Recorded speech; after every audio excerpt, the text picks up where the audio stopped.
അതിൻ്റെ മാനദണ്ഡങ്ങൾ എന്തൊക്കെയാണ് എന്ന് കേൾക്കാനും അറിയാനും ആഗ്രഹിക്കുന്ന ഒരു സദസ്സായതുകൊണ്ട് തന്നെ അതിൻ്റെ കൂടുതൽ വിശദാംശങ്ങളിലേക്ക് കുന്നംകുളത്തെയും 35 കിലോമീറ്റർ ചുറ്റളവിലുമായ സംഗീത അഭിരുചിയുള്ള എപ്പിസ്കോപ്പൽ സഭാംഗങ്ങൾക്ക് ഈ ഗായക സംഘത്തിൽ അംഗങ്ങളാകാം. അതോടൊപ്പം തന്നെ സംഗീതോപകരണങ്ങൾ വായിക്കുന്നതിൽ പ്രൊഫഷണൽ മികവ് പുലർത്തുന്നവർക്കും ഇതിൽ ചേരാവുന്നതാണ്. ഇതിനായുള്ള രജിസ്ട്രേഷൻ ഫോംസ് ഇവിടെ നിന്നും ലഭ്യമാകും. അതിനുശേഷം ശബ്ദ പരിശോധനയും ഉണ്ടായിരിക്കുന്നതാണ്. അതോടൊപ്പം തന്നെ മെമ്പർഷിപ്പ് ഫീസായി 500 രൂപയും മാസവരി സംഖ്യയായി 100 രൂപയുമാണ്. 5-ാം ഞായറാഴ്ച ഒഴികെയുള്ള മറ്റെല്ലാ ഞായറാഴ്ചകളിലും 4 മുതൽ 6 വരെ വൈകിട്ട് ഗുഡ് ഷെപ്പേർഡ് എക്യുമെനിക്കൽ ഹാളിൽ വെച്ച് പരിശീലനം നടത്തുന്നതായിരിക്കും. അതോടൊപ്പം കൃത്യനിഷ്ഠയും സമർപ്പണവും എല്ലാ അംഗങ്ങളും പാലിക്കേണ്ടതുണ്ട്. എപ്പിസ്കോപ്പൽ സഭാംഗങ്ങൾക്ക് സംഗീതത്തിലൂടെയും അല്ലാതെയും കൊയറിൻ്റെ ഭാഗമാകാം. നോൺ സിംഗിങ് മെമ്പർഷിപ്പ് എന്നാണ് ഇതിനായി അറിയപ്പെടുന്നത്. കൊയറിനെ വിവിധ രീതികളിൽ സഹായിക്കുവാനും വിവിധ പരിപാടികൾ സംഘടിപ്പിക്കുവാനും സാമ്പത്തിക സഹായങ്ങൾക്കായും ഇവർക്ക് സംഘടനയുടെ ഭാഗവാക്കാവാൻ സാധിക്കും. അപേക്ഷാ ഫോറത്തോടൊപ്പം ഇപ്പോൾ നിലവിലുള്ള ഒരംഗത്തിൻ്റെ ശുപാർശയിലൂടെയും നോൺ സിംഗിങ് മെമ്പർ ആകാവുന്നതാണ്. ഇനി നമ്മളേവരും കാത്തിരിക്കുന്ന സ്വർണ്ണനാവുകാരൻ എന്ന പേരിൽ ലോകമെമ്പാടും അറിയപ്പെടുന്ന ജാതിമത ഭേദമന്യേ ഒരുപോലെ ചിന്തിപ്പിക്കുകയും ചിരിപ്പിക്കുകയും ചെയ്യുന്ന അഭിവന്യ ഡോക്ടർ ഫിലിപ്പോസ് മാർ ക്രിസോസ്റ്റം വലിയ മെത്രാപ്പോലിത്തയുടെ വാക്കുകൾക്കായാണ് ഈ ധന്യമായ ചടങ്ങിൽ തിരുമേനിയെക്കുറിച്ച് ഒരാമുഖം നൽകുന്നതിനായി നമ്മുടെ പ്രത്യേക ക്ഷണം സ്വീകരിച്ച് ഈ വേദിയെ ഊഷ്മളമാക്കാൻ എത്തിച്ചേർന്നിരിക്കുന്ന ആർത്താറ്റ് കുന്നംകുളം മാർത്തോമ ഇടവക വികാരി റെവറൻ പ്രസാദ് വി കുഴിയത്തച്ഛൻ ഇന്നിവിടെ സന്നിഹിതനാണ്. തിരുമേനിയുടെ സെക്രട്ടറിയായി പ്രവർത്തിച്ച അച്ഛൻ നമ്മോട് തിരുമേനിയെ പറ്റിയുള്ള വാക്കുകൾ നിങ്ങൾക്കായി സമ്മാനിക്കും. അച്ഛനെ സ്നേഹപൂർവ്വം ഈ ധന്യമായ ചടങ്ങിലേക്ക് സ്വാഗതം ചെയ്യുന്നു. അദ്ദേഹത്തിൻ്റെ വിലയേറിയ വാക്കുകളിലേക്ക്. അഭിവന്യ ഡോക്ടർ ഫിലിപ്പോസ് മാർ ക്രിസോസ്റ്റം മാർത്തോമ വലിയ മെത്രാപ്പോലിത്തായെ പരിചയപ്പെടുത്തുക എന്ന വളരെ കഷ്ടം പിടിച്ച ജോലിയാണ് എന്നെ ഏൽപ്പിച്ചിരിക്കുന്നത്. അദ്ദേഹം ഒരു വിശ്വ പൗരനാണ്, വിശ്വപ്രസിദ്ധനാണ്. അദ്ദേഹം ലോകമെമ്പാടും തൻ്റെ പ്രഭാഷണങ്ങൾ കൊണ്ട്, തൻ്റെ ശൈലീബദ്ധമായ പ്രസംഗങ്ങൾ കൊണ്ട് തനതായ ശൈലി രൂപപ്പെടുത്തി എല്ലാ മനുഷ്യരെയും ഒരുപോലെ ആകർഷിക്കുവാൻ, അത് ഫലിതത്തിലൂടെയാണെങ്കിലും എന്നാൽ അതിന് അപ്പുറത്തുള്ള ഉദാത്തമായ ഉന്നതമായ ചിന്തകളിലൂടെയും ലോകത്തെ മുഴുവൻ ആകർഷിക്കുന്ന അഭിവന്ധ്യ തിരുമേനിയെ പരിചയപ്പെടുത്തുക എന്നത് കഷ്ടം നിറഞ്ഞ കാര്യം തന്നെയാണ്. അഭിവന്ധ്യ തിരുമേനി ഇന്ന് ഇവിടെ നമുക്ക് സന്നിഹിതനായിരിക്കുന്നു, നമുക്ക് അനുഗ്രഹ പ്രഭാഷണങ്ങൾ കൊണ്ട് നമ്മെ അനുഗ്രഹിക്കുന്നു എന്നത്, സംതൃപ്തരാക്കുന്നു എന്നത് വളരെ സന്തോഷമുള്ള സംഗതിയാണ്. അഭിവന്ധ്യ തിരുമേനി ഒരു പ്രഭാഷകൻ എന്ന നിലയിൽ മാത്രമല്ല, സഭയുടെ ഔന്നത്യ സ്ഥാനം വഹിക്കുന്നു എന്നത് മാത്രമല്ല, ഒരു സാമൂഹ്യ പ്രതിബദ്ധതയുള്ള നല്ല ഒരു പ്രവർത്തകനാണ്, മനുഷ്യസ്നേഹിയാണ്. ഇന്നും അദ്ദേഹം കുന്നംകുളത്ത് വന്നപ്പോൾ, 2-3 ദിവസമായി കുന്നംകുളത്ത് വന്നപ്പോൾ അദ്ദേഹം തനി കുന്നംകുളത്തുകാരനായി. ഈ കുന്നംകുളം പ്രദേശത്തിൻ്റെ സാമൂഹ്യമായ വികസനത്തെക്കുറിച്ചും പ്രവർത്തനങ്ങളെക്കുറിച്ചും ഗാഢമായി ചിന്തിക്കുകയും ഈ ദിവസങ്ങളിലൊക്കെ ചിന്തിക്കുകയും അത് പങ്കുവെക്കുകയും ചെയ്യുകയാണ്. അദ്ദേഹം വിശ്വ പൗരനായതുകൊണ്ട് ഏത് ദേശത്ത് ചെല്ലുന്നോ ആ ദേശത്തിൻ്റെ ആളായി മാറുകയും ആ ദേശത്തിൻ്റെ നന്മയ്ക്ക് വേണ്ടി പ്രവർത്തിക്കുകയും ചെയ്യുന്ന ഒരു വലിയ മനുഷ്യസ്നേഹിയാണ്. അഭിവന്ധ്യ തിരുമേനി നമുക്ക് ഇന്ന് ഇവിടെ ഈ മുഖ്യ പ്രഭാഷണത്തിന് എത്തിച്ചേർന്നത് ധന്യമായ അനുഭവമാണ്. അഭിവന്ധ്യ തിരുമേനിയെ ആയതിലേക്ക് സവിനയം സഹർഷം ക്ഷണിച്ചുകൊള്ളുന്നു.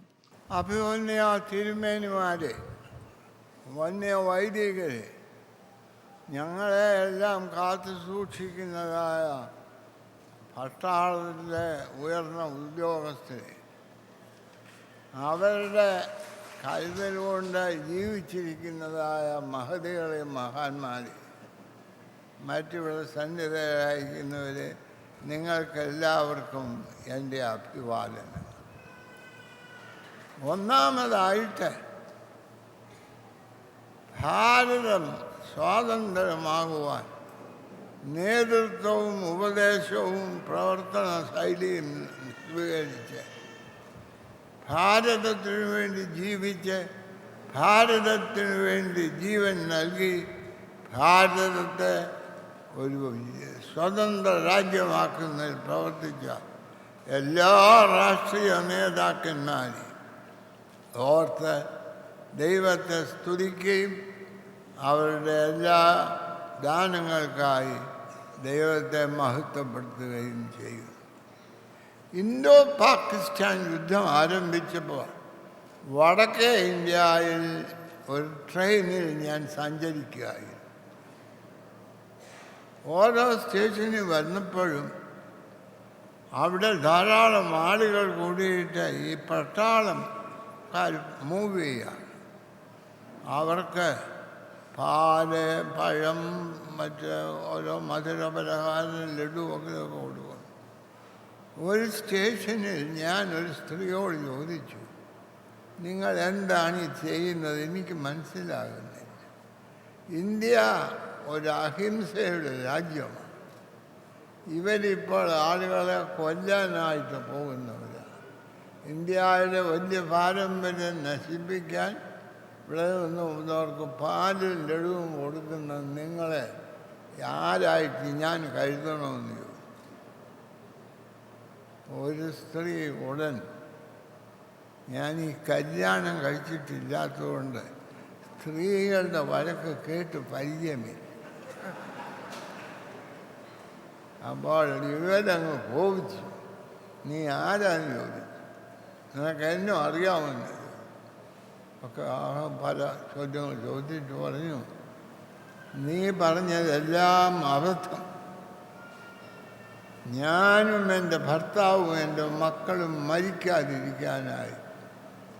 മരിക്കാനായിട്ട് പോകുന്നവരായി ഇവർ. അത് നിനക്കറിയാമോ എന്ന് ചോദിച്ചു. ഇവർ ഇപ്പോൾ അവിടെ പോയി യുദ്ധക്കളത്തിൽ പ്രവർത്തിക്കുന്നതിന് ഫലമായി അവർ മരിച്ചു എന്ന് വരും. എന്തിന്? ഞാനും എൻ്റെ ഭർത്താവും എൻ്റെ മക്കളും ജീവിക്കും.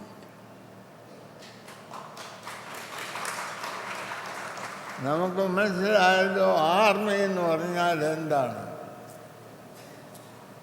അവരെ ബഹുമാനിക്കുക എന്ന് പറയുന്നത് എന്ത് വലിയ ആവശ്യം.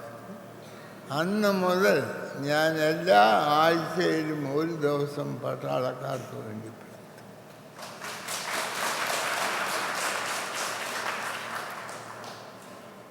രണ്ടാമത് എനിക്ക് പറയാനുള്ള കാര്യം, ഇതിലൊരു പട്ടാളക്കാരനായ ഡോക്ടറായ സലീം തോമസിനെ പറ്റിയാണ്.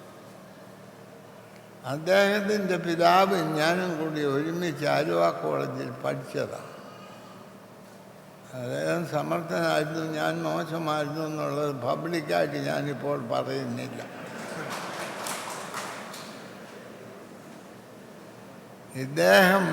അദ്ദേഹത്തിൻ്റെ അമ്മയ്ക്ക് കിഡ്നി പ്രോബ്ലം ഉണ്ടായപ്പോൾ പ്രായമുള്ള അമ്മയ്ക്ക് യുവാവായ ഒരു കിഡ്നി കൊടുക്കാമെന്ന് സമ്മതിച്ചു.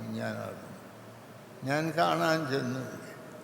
ഞാൻ ഇദ്ദേഹത്തോട് ചോദിച്ചു, 35 വയസ്സ്, ഞാനൊരു വയസ്സങ്ങ് പറഞ്ഞു, 35 വയസ്സുള്ള നീ 75 വയസ്സുള്ള അമ്മയ്ക്ക് നിൻ്റെ ഒരു കിഡ്നി കൊടുക്കുന്നത് ബുദ്ധിയാണോ എന്ന് ചോദിച്ചു. അങ്ങനെ ഉടനെ പറഞ്ഞു, ബുദ്ധിയല്ല. ഞാൻ ചോദിച്ചു, അങ്ങനെയാണെങ്കിൽ ഈ ബുദ്ധിയോട് കാണിക്കാൻ കാര്യം എന്താണ്? പിന്നെ അദ്ദേഹം പറഞ്ഞു, തിരുമേനി എന്നോട് ചോദിച്ചത് ബുദ്ധിയാണോ? ബുദ്ധിയല്ല, അത് സ്നേഹമാണ്.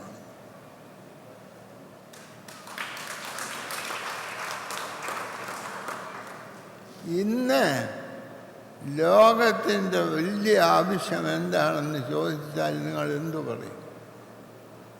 ഞാൻ പറയും സ്നേഹം.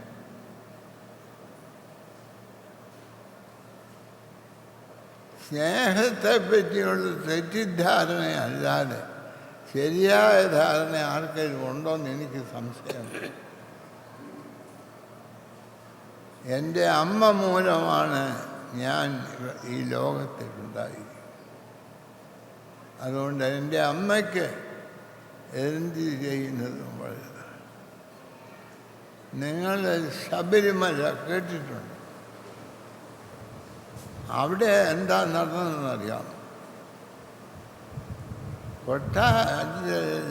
അവിടെ അവർക്ക് ശിശുക്കളിൽ ഈശ്വരനോട് പ്രാർത്ഥിച്ചു. ഈശ്വരനൊരു ശിശുവിനെ കൊടുത്തു ദാനമായി. കുറച്ച് കഴിഞ്ഞപ്പോൾ തമ്പുരാട്ടി, അവിടുത്തെ തമ്പുരാട്ടിക്ക് ഒരു കുഞ്ഞ് ഉണ്ടായി, പ്രസവം. അപ്പോൾ തമ്പുരാട്ടിയുടെ വിഷമം, ആര് ഇനിയത്തെ രാജാവാകും, എൻ്റെ മകനാകുമോ ദൈവം തന്നവനാകും. ഞാൻ വീണ്ടും കല്യാണം കഴിച്ചിട്ടില്ലാത്തതുകൊണ്ട് അതിനുകൂടെ എൻ്റെ അഭിപ്രായം, സ്ത്രീ പുരുഷന്മാരിൽ ബുദ്ധി കൂടിയത് സ്ത്രീകൾക്കാണെന്ന്. ഇല്ല, നിങ്ങളതിൻ്റെ അനുഭവിച്ചിട്ടില്ല പുരുഷന്മാർ. അപ്പോൾ അമ്മ മന്ത്രിയോട് പറഞ്ഞു, നമുക്കൊരു പരിഹാരം വേണം.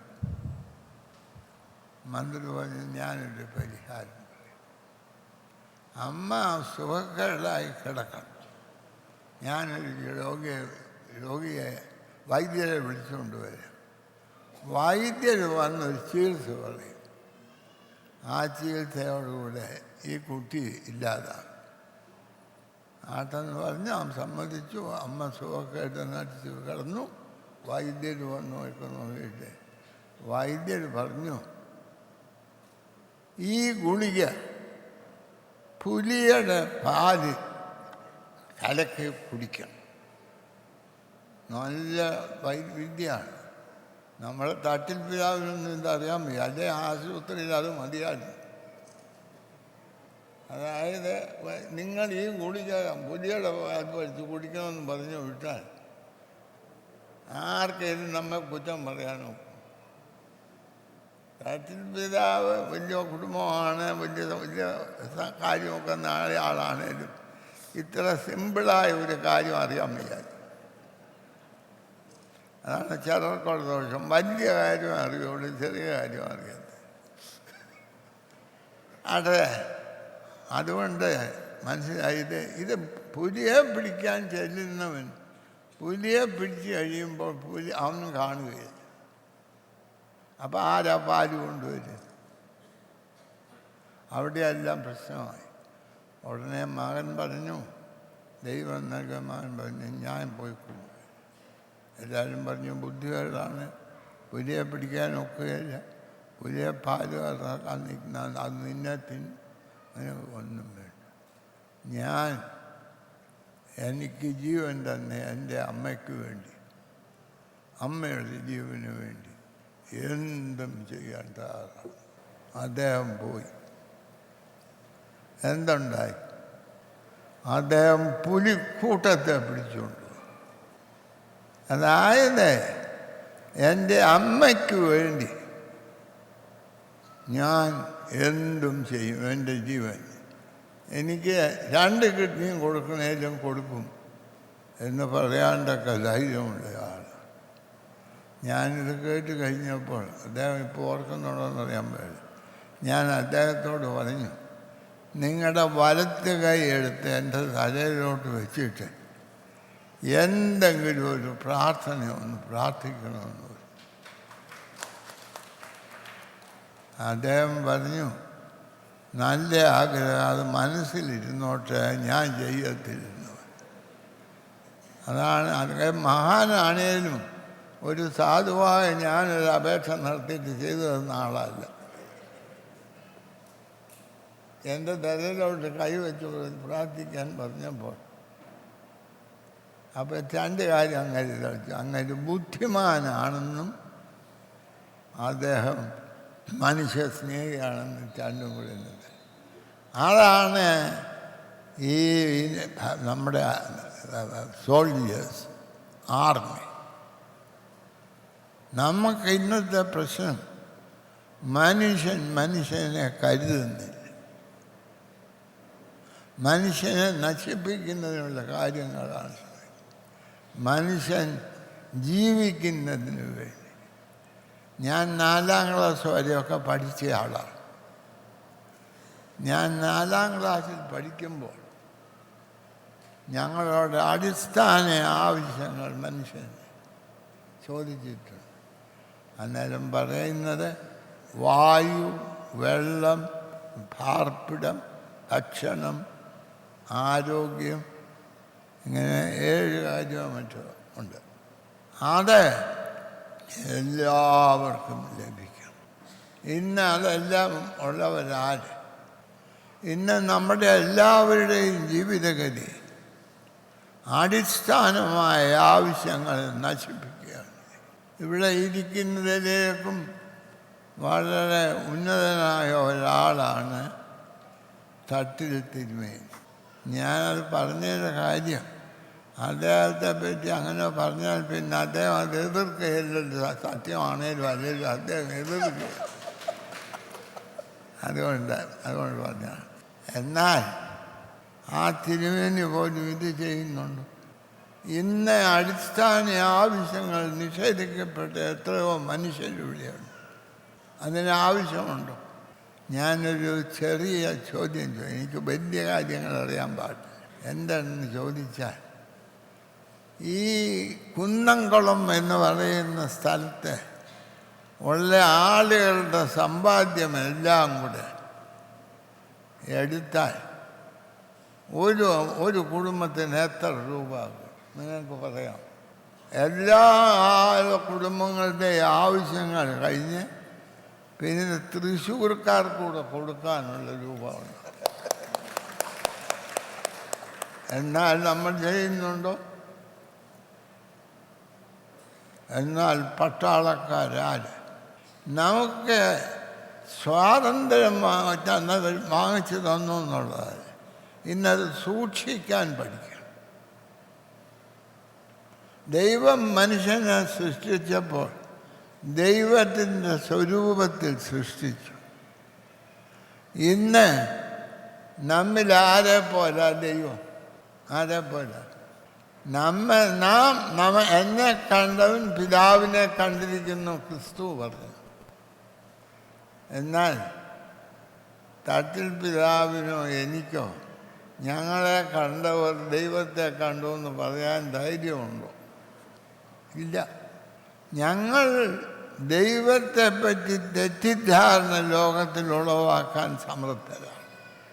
എന്നാൽ മനുഷ്യൻ്റെ വലിയ അടിസ്ഥാന ആവശ്യം മനുഷ്യത്വമാണ്. ഇന്ന് നമുക്ക് നഷ്ടപ്പെടുന്നത്.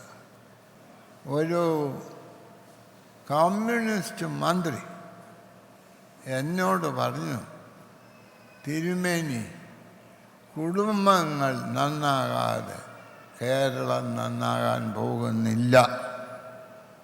അതുകൊണ്ടല്ല ഞാൻ കല്യാണം കഴിക്കാതിരുന്നത്. ഞാൻ ബിഷപ്പായ പിന്നെ അങ്ങനെ ഇത് പറഞ്ഞത്. അതായത് നമുക്ക് ചെയ്യാനുള്ള സംഗതി, നിങ്ങളിലധികം ആരുകളും വിവാഹം കഴിഞ്ഞവരില്ല. സ്നേഹം എന്ന് ലോകത്തെ പഠിപ്പിക്കുന്നതാണ് കുടുംബം. അങ്ങനെ പഠിപ്പിക്കുന്ന വലിയൊരാളായിട്ട്. അതുകൊണ്ടാണ് ഇന്ന് ഈ മീറ്റിംഗ് ഇവിടെ നടക്കുന്നതായി ഞാൻ കണക്കാക്കുക. എനിക്ക് വേണ്ടി ജീവൻ പിടിക്കാൻ തയ്യാറായ ആർമി ഉദ്യോഗസ്ഥന്മാർ, ജീവൻ വെച്ചവരെ ഓർത്ത് ഈശ്വരനെ സ്തുതിക്കുകയും അവരുടെ ആത്മാവ് കേരളത്തിൽ ആഴമായി വേരൂന്നട്ടെ എന്ന് പ്രാർത്ഥിക്കുകയും അവരെ കൊണ്ട് കേരളം അനുഗ്രഹിക്കപ്പെടുകയും ചെയ്യുന്നതിനാണ് ഈ യോഗം വിളിച്ചു കൂട്ടിയിരിക്കുന്നത് എന്ന് ഞാൻ വിശ്വസിക്കുന്നു. അതിൽ പങ്കാളിയാകുവാൻ സാധിച്ചത് മഹാഭാഗ്യമായി കരുതുന്നു. ഞാനൊരു ചോദ്യം ചോദിച്ചുകൊണ്ട് അവസാനിപ്പിച്ചു. കേരള ലെജിസ്ലേറ്റീവ് അസംബ്ലിയാണോ ഈ യോഗമാണോ കേരളത്തിൻ്റെ ഭാവി നിശ്ചയിക്കുന്നത്? നിങ്ങളെന്നെ ഉത്തരം പറയും. എനിക്ക് ഈ യോഗം ഏതുദ്ദേശത്തോടുകൂടി ഈ യോഗം കൂടിയോ ആ ഉദ്ദേശത്തിനായി ഇന്നിവിടെ വന്നിരിക്കുന്ന എല്ലാവരും ഒരുങ്ങുകയും തങ്ങളെ തയ്യാറാക്കുകയും ചെയ്യുകയാണെങ്കിൽ വരുന്ന യോഗം ഈ ഇൻഡിപെൻഡൻസ് ഡേ പഴയ കേരളത്തിലല്ല, ആണോ? ഞാൻ ഈയിടെ ഒരു സ്വാമിയെ കണ്ടു പറഞ്ഞു, ഒരപേക്ഷ പറയാൻ വന്നതാണ്. ഇപ്പോൾ ഇവിടെ വീടില്ലാത്ത ഒത്തിരി ആളുകളുണ്ട്. അവർക്ക് കൊടുക്കാൻ സ്ഥലമില്ലെന്നാണ് ഗവൺമെൻറ് പറയുന്നത്. അതുകൊണ്ട് സ്വാമി ഒരു കാര്യം ചെയ്യണം, പരശുരാമൻ ദൈവത്തെ പോയി ഒന്ന് കാണണം. ഒരു മഴു എൻ്റെ വീട്ടിലുണ്ട്, ഞാൻ തരാം. അത് കൊണ്ടുവന്ന് പരശുരാമനെ ഏൽപ്പിച്ചിട്ട് പറയണം, അങ്ങ് അവിടെ കന്യാകുമാരി പോരി നിന്നിട്ട് വല്ലതും നല്ലപോലെ കഴിച്ചേച്ച് ഈ മഴു വടക്കോട്ട് ഒരൊറ്റ ഒഴിക്കണം. അപ്പോൾ അതങ്ങ് ചെന്നിവിടെ ചെന്ന് പുതിയ കേരളം മനസ്സിലാകുന്നല്ലോ. അതുകൊണ്ട് ഈ യോഗം എന്തിന്? നമ്മളുടെ ഈ ആത്മീയ ആളുകളെ പോലെ മറ്റുള്ളവൻ ജീവിക്കുന്നതിൻ്റെ ലോകം വളരുന്നതിനും എല്ലാവരും സന്തോഷിക്കുന്നതിനുമായി നമ്മുടെ കഴിവുകളെ എറിഞ്ഞ് പുതിയ കേരളം സൃഷ്ടിക്കുന്നതിന് ഈ യോഗം നമ്മളെ പ്രേരിപ്പിക്കട്ടെ, സഹായിക്കട്ടെ എന്നുള്ള പ്രാർത്ഥനയോടുകൂടി എൻ്റെ വാക്കുകളെ അവസാനിപ്പിക്കുക. Thank you so much. ഹാസ്യത്തിൻ്റെ മേമ്പൊടിയോടുകൂടി അദ്ദേഹത്തിൻ്റെ സ്വതസിദ്ധമായ വാക്കുകളിൽ ഒരുപാട് ആനന്ദമുണ്ടായിരുന്നു, ഒരുപാട് അർത്ഥമുണ്ടായിരുന്നു, ഒരുപാട് ആഴമുണ്ടായിരുന്നു. തീർച്ചയായും അതെല്ലാം നിങ്ങൾക്ക് എല്ലാവർക്കും മനസ്സിലാക്കാൻ സാധിച്ചു എന്ന് പ്രതീക്ഷിക്കുന്നു. ഈ മഹത്തരമായ ചടങ്ങിൽ ഇവിടെ നടക്കാൻ പോകുന്ന, ദൈവനാമത്തിൽ നടക്കാൻ പോകുന്ന എല്ലാ മഹത്തരമായ ചടങ്ങുകൾക്കും ആശംസകൾ അർപ്പിക്കുന്നതിനായി ഇനി വേദിയിലേക്ക് സ്വാഗതം ചെയ്യുന്ന മഹത് വ്യക്തി, മലബാർ സ്വതന്ത്ര സുറിയാനി സഭയുടെ 13ാമത്തെ മേലധ്യക്ഷനും ഇപ്പോഴത്തെ വലിയ മെത്രാപ്പോലിത്തയുമായ അഭിവന്യ ജോസഫ് മാർ കൂറിലോസ്. വലിയ മെത്രാപ്പോലിത്ത 1986 മേൽപ്പെട്ട സ്ഥാനത്തേക്ക് നിയോഗിക്കപ്പെട്ട അഭിവന്യ തിരുമേനി. ഇന്നത്തെ നമ്മുടെ മുഖ്യ അതിഥിയായി അഭിവന്യ ക്രിസോസ്റ്റം മാർത്തോമ വലിയ തിരുമേനിയിൽ നിന്നാണ് റബാൻ പട്ടം സ്വീകരിച്ചത്. കുന്നംകുളത്ത് ജനിച്ച് വളർന്ന് കുന്നംകുളം തന്നെ മുഖ്യ പ്രവർത്തന മേഖലയാക്കിയ നമ്മുടെ സ്വന്തം അഭിവന്യ ജോസഫ് മാർ കൂറിലോസ് വലിയ മെത്രാപ്പോലിത്തയെ ആദരപൂർവ്വം അനുഗ്രഹ പ്രഭാഷണത്തിനായി ഈ വേദിയിലേക്ക് ആദരപൂർവ്വം സ്വാഗതം ചെയ്യുന്നു. ഗുരുഭൂതനും അഭിവന്ദനും സ്നേഹനിധിയുമായ ഡോക്ടർ പീലിപ്പോസ് മാർ ക്രിസോസ്റ്റം മാർത്തോമ വലിയ മെത്രാപ്പോലിത്ത തിരുമേനി, സ്നേഹനിധിയായിരിക്കുന്ന അഭിവന്ദനായ റാഫേൽ തട്ടിൽ തിരുമേനി, സ്നേഹവാന്മാരായിട്ടുള്ള MLA Babu Palissery, Kunnamkulam municipal chairman, സതീർത്ഥനും പ്ലാനിംഗ് ബോർഡ് മെമ്പറുമായിരിക്കുന്ന ശ്രീമാൻ CP ജോൺ, ഇന്ന് വിശിഷ്ട മെഡൽ വാങ്ങി രാജ്യത്തെ സേവിച്ച് ആദരിക്കപ്പെടുന്ന doctor Salim Thomas, mister TT Job, mister AB Jesudas, വേദിയിലിരിക്കുന്ന വിശിഷ്ട അതിഥികളെ, ശ്രേഷ്ഠരായ വൈദിക ശ്രേഷ്ഠരെ, സംഭൂജരായ സഹോദരീ സഹോദരങ്ങളെ, നിങ്ങൾക്കേവർക്കും ക്രിസ്തു യേശുവിലുള്ളതായ സ്നേഹവന്ദനം അറിയിക്കട്ടെ. ചിരിയുടെ തമ്പുരാൻ എന്ന് ലോകം അംഗീകരിക്കുകയും വിശ്വത്തെ സ്വന്തമാക്കുകയും സ്വന്തത്തെ വിശ്വമാക്കുകയും ചെയ്ത അഭിവന്ദനായ ക്രിസോസ്റ്റം മാർത്തോമ മെത്രാപ്പോലിത്ത തിരുമനസ്സുകൊണ്ട് ഈ യോഗത്തിൻ്റെ മുഴുവനും പറയേണ്ടതൊക്കെയും പറഞ്ഞു, കേൾക്കേണ്ടതൊക്കെയും നമ്മൾ കേട്ടു. ഇനി എന്തെങ്കിലും പറഞ്ഞാൽ അത് അവിവേകവും അപാകവും നിറഞ്ഞതായിരിക്കുമെന്ന് കരുതുന്നു. എങ്കിലും ഷവേഴ്സ് ഓഫ് ബ്ലെസ്സിങ് എന്ന കൊയർ ഗ്രൂപ്പിൻ്റെ ഈ വലിയ പരിപാടി വളരെ അനുഗ്രഹീതമാണ്. അഭിവന്യ പീലിപ്പോസ് മാർ ക്രിസോസ്റ്റം വലിയ മെത്രാപ്പോലിത്ത തന്നെ ഇന്ന് ഇതിനെ അനുഗ്രഹ പ്രഭാഷണം നടത്തി എന്നുള്ളത് വളരെ അനുഗ്രഹിക്കപ്പെട്ട ഒരു സംഭവമാണ്. മാർത്തോമാ സഭ, മലങ്കര സുറിയാനി സഭ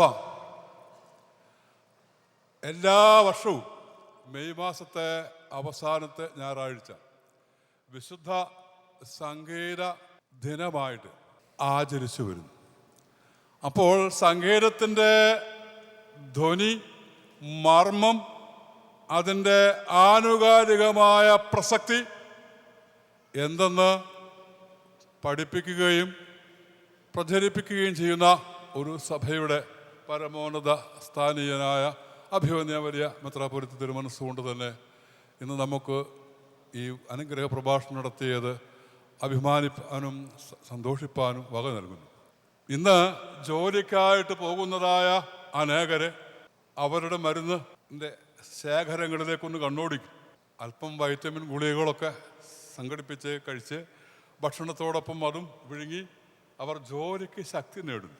എന്നാൽ ആദിമ കാലഘട്ടത്തിൻ്റെ മക്കൾ മനമേ പക്ഷികൾ ഉണർന്നെഴുന്നേൽക്കുന്നു എന്നുള്ളതായ പാട്ടിനോടുകൂടെ ചേർന്ന് ദൈവത്തെ സ്തുതിച്ച് സ്തോത്രം ചെയ്തുകൊണ്ട് വൈറ്റമിൻ ഗുളികകളെക്കാൾ അപ്പുറം ശക്തിയേറിയതായ അനുഭവത്തിൽ അവർ അധ്വാനത്തിൻ്റെ വഴികളിൽ പോയി. മടങ്ങി ക്ഷീണിച്ച് വന്ന് മദ്യഷാപ്പുകളായിരുന്നില്ല അവരുടെ ആശാസങ്കേതം. അവർ വീണ്ടും സ്വർഗീയമായ നാഥന് ഇന്നേയോളം അപകടം കൂടാതെ ഇത്രത്തോളം കരുതിയതായ ദൈവത്തിന് സ്തുതി പറഞ്ഞുകൊണ്ടുള്ളതായ ഗാനങ്ങൾ പാടി ഉറക്കഗുളികളില്ലാതെ അവർ ഉറങ്ങുമായിരുന്നു. അപ്പോൾ ഈ ഷവേഴ്സ് ഓഫ് ബ്ലസ്സിങ് കൊയർ എന്തുകൊണ്ടും ആഗ്രഹിക്കത്തക്കതും പ്രോത്സാഹിപ്പിക്കപ്പെടേണ്ടതുമാണ്. അതും വിവിധ സഭകളുടെ അംഗങ്ങൾ അത് ചേർന്ന് രൂപീകരിക്കപ്പെടുമ്പോൾ പാടുമ്പോൾ സ്വർഗം തുറന്ന് മാലാഖമാരും ഈ ഗാന വലിയിൽ ഭാഗഭാക്കാകും. ഇന്ന് മെഡിക്കൽ സയൻസ് ഒരുപാട് പുരോഗമിച്ചിട്ടുണ്ട് എങ്കിലും മ്യൂസിക് തെറാപ്പി അഥവാ സിംഫണി തെറാപ്പി വളരെ ശക്തമായിട്ട് പ്രചരിച്ചു കൊണ്ടിരിക്കുക. ഈ അനുഭവം നമ്മളൊക്കെയും ഓർക്കണം. ഇന്ന് ഒരു ദുഷിച്ച സ്വഭാവമുണ്ട്. അത് മറ്റൊന്നുമല്ല, സദാസമയവും ഈ പാട്ടെന്ന സംഗീതമെന്നുള്ള ഒരു കാഴ്ചയിൽ ചെവിടിലെന്തൊക്കെയോ തറപ്പിച്ച്, എനിക്ക് ചെവിട് കേൾക്കാൻ ബുദ്ധിമുട്ടാണ്, പക്ഷെ ഞാനത് കേൾക്കാറില്ല. പക്ഷേ ചിലരോട് സംസാരിച്ചാൽ അവർക്ക് അതിനൊന്നും ശ്രദ്ധയില്ല. കാരണം ചെവിട്ടിൽ രണ്ട് ആപ്പടിച്ച് ഈ ഫോണിൻ്റെ മുകളിൽ അതിൻ്റെ കണക്ഷനും കൊടുത്ത് എന്തൊക്കെയോ ഒരു ലോകത്ത് അവർ ജീവിക്കുന്നു. ഓഫീസിൽ ചെന്നാലും ഈ യാത്രാ സമയത്ത് ആയിരുന്നാലും അവർ മറ്റെങ്ങാണ്ടൊരു ലോകത്താണ്.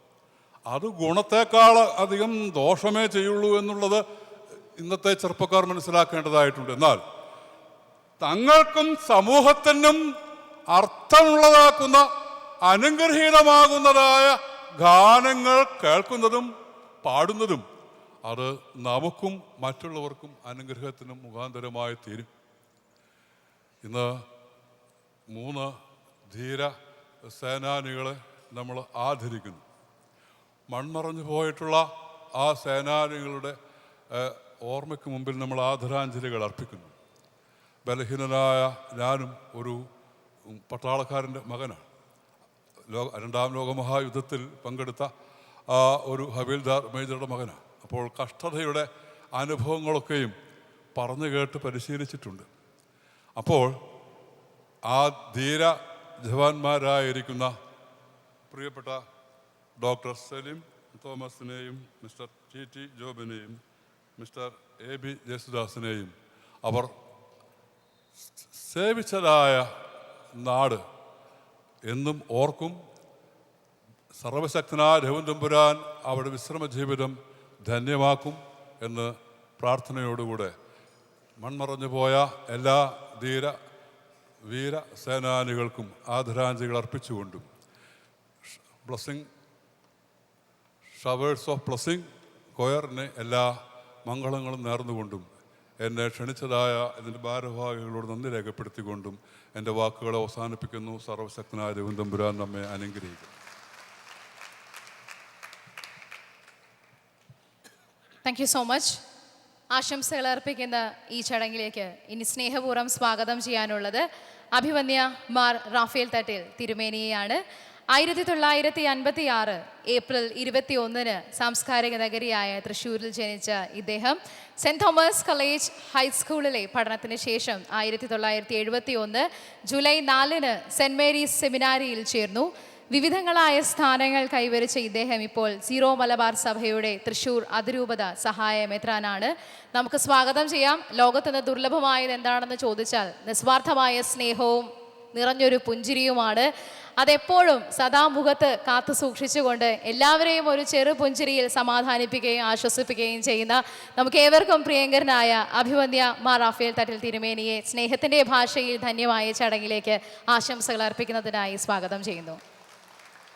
വേദിയിൽ സന്നിഹിതരായിരിക്കുന്ന ഏറെ ബഹുമാന്യരും ഏറെ പ്രിയങ്കരുമായിട്ടുള്ള തിരുമേനിമാരെ, സൈനിക അംഗീകാരം വാങ്ങിച്ച പ്രിയപ്പെട്ടവരെ, ജനപ്രതിനിധികളെ, ഞാൻ സമയക്കുറവ് കൊണ്ട് അഭിസംബോധനയൊക്കെ ഒഴിവാക്കാണ്. കേരളത്തിലെ എല്ലാ തിരുമേനിമാർക്കും ബർത്ത്ഡേ ഉണ്ട്. ബർത്ത്ഡേ ആഘോഷിക്കുമ്പോൾ വയസ്സ് കൂടാറ പതിവ്. കേരളത്തിൽ ഒരു തിരുമേനി മാത്രമുണ്ട് ഓരോ ബർത്ത്ഡേക്കും വയസ്സ് കുറയുന്നത്. അത് എനിക്ക് തോന്നുന്നു ഫിലിപ്പോസ് ക്രിസസ്റ്റോം തിരുമേനിയാണ്. ഞാൻ ഈ കുന്നംകുളത്ത് ഒരുപാട് പ്രാവശ്യം വന്നിട്ടുണ്ട്. കുന്നംകുളം എൻ്റെ ജീവിതത്തിലൊരു അവിഭാജ്യമായിട്ടുള്ള ഒരു സ്ഥലമാണ്. എന്തെങ്കിലും ഒരു നല്ല കാര്യം കിട്ടണമെന്ന് ആഗ്രഹിച്ച ആദ്യം ഞോർക്ക് കുന്നംകുളമാണ്. പക്ഷെ ഇപ്പോൾ കുന്നംകുളത്ത് വന്നിട്ട് എനിക്ക് പോകാൻ തോന്നുന്നില്ല. കാരണം ക്രിസസ്റ്റോം തിരുമേനി നമ്മുടെ കൂടെയുണ്ട്. എൻ്റെ ഒരു ആഗ്രഹം, തിരുമേനി ഇനി ശിഷ്ടകാലം ഇനി ചെങ്ങന്നൂർക്കും മാരാമണ്ണിലേക്കൊന്നും പോകണ്ട, ഈ കുന്നംകുളത്ത് താമസിക്കണമെന്നുള്ളതാണ് ഞങ്ങളുടെ ആഗ്രഹം.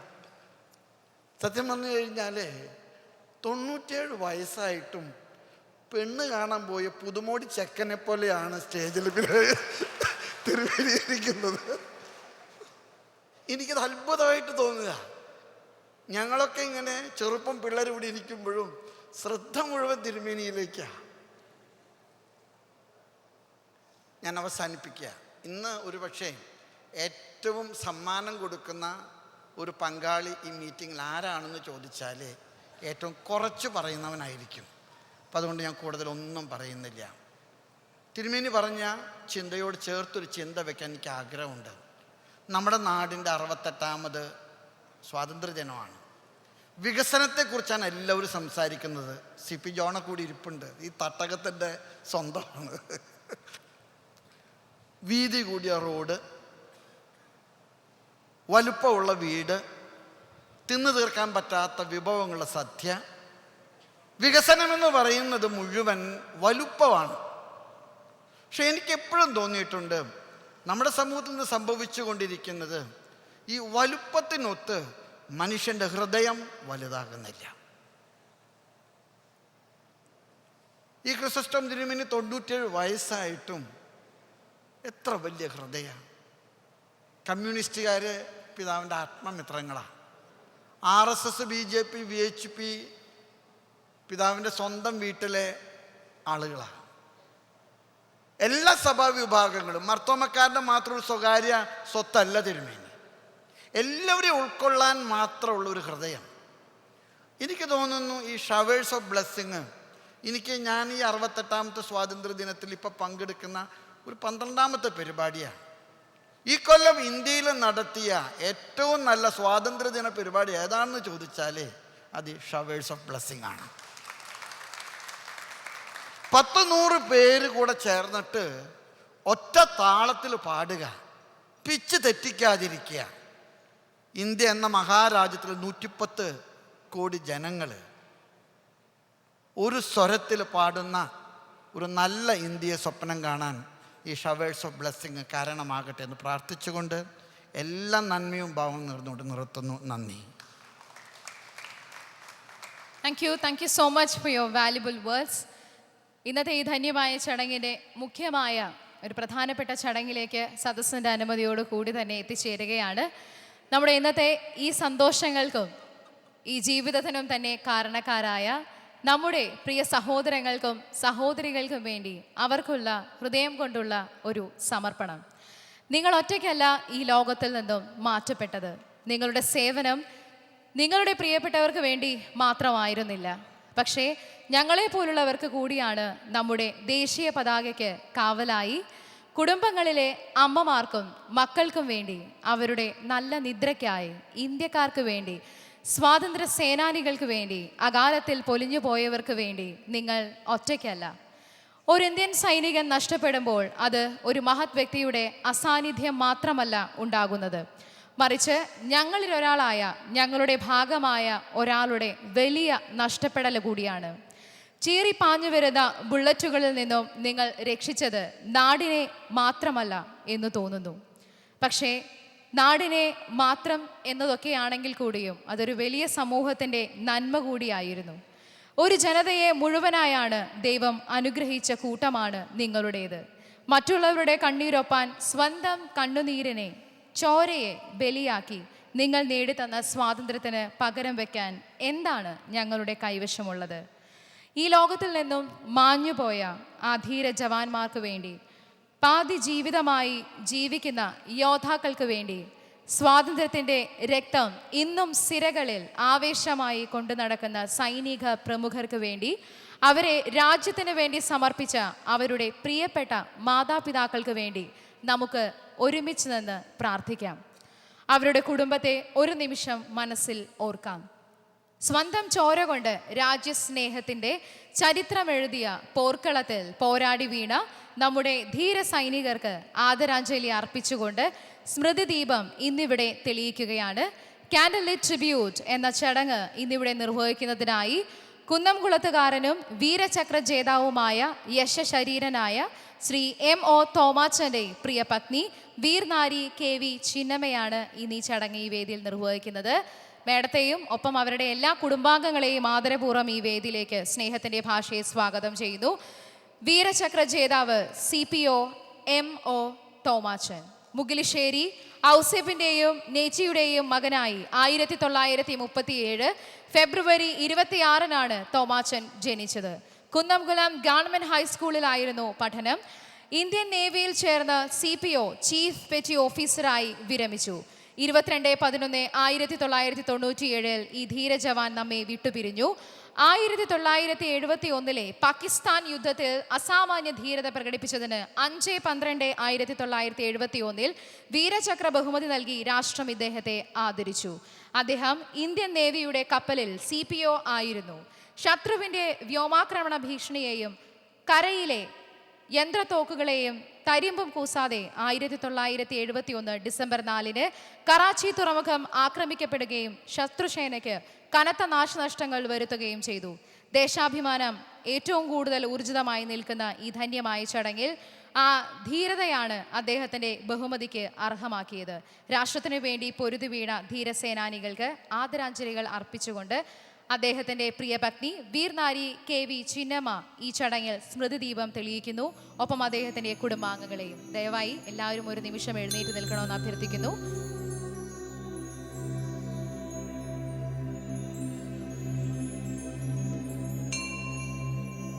ആദരാഞ്ജലി അർപ്പിക്കുന്നതിൻ്റെ ഭാഗമായി നമുക്ക് ഏവർക്കും കത്തിച്ച ഈ മെഴുകുതിരികളുമായി ഒരു നിമിഷം എഴുന്നേറ്റ് നിന്ന് അവരുടെ ഓർമ്മയ്ക്ക് മുൻപിൽ ശിരസ് വണങ്ങാം.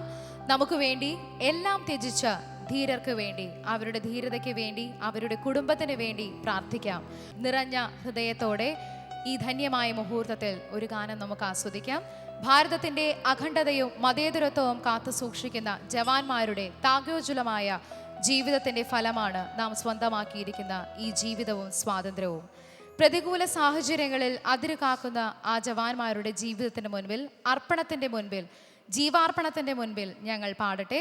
ഫൗസിയ എ ബക്കർ എഴുതി ശ്യാം രമേശ് ഈണമിട്ട ചിട്ടപ്പെടുത്തിയ അതുല്യമായ ഗാനം ജയ് ജവാൻ കി ഭാരത്.